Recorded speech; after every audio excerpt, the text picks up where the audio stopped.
Mr. President, before we get much further, as your national security team, we'd like to provide you with some background on the word genocide and what its common warning signs are. The term was created in 1943 by a Polish Jew named Raphael Lemkin, who escaped to the United States in 1941.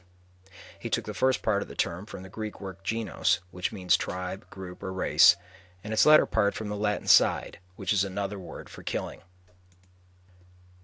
It was declared an international crime in 1948 by the United Nations for acts committed with the intent to destroy, in whole or in part, a national, ethnical, racial, or religious group.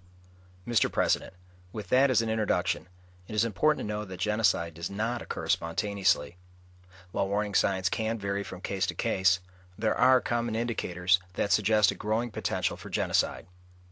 Some of these signs can be found within a society's history, becoming especially more likely when the following situations occur. One of the biggest warning signs that genocide might happen is when a leader decides to heighten tensions between two groups and plans to use violence against one of them, or when there is a history of past aggression between these two. Likewise, the risk of genocide increases when a group fears that their rights are being taken away by another group, then proceeds to blame them for the problems that society faces. This is also known as scapegoating, and usually is promoted through the use of propaganda. Another warning sign is when there's a national crisis that makes the more powerful group feel that they're under attack, as well as the occurrence of an armed conflict or war, especially when there's a rebel group that the ruling government wants to do away with.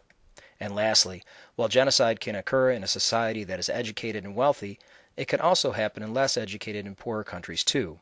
However, if there is money, land, or resources to be gained from killing a certain group, the potential for genocide increases. Keeping all this in mind, let us proceed to examine several situations to see what the potential for genocide is. Please go on to the next video and turn the page.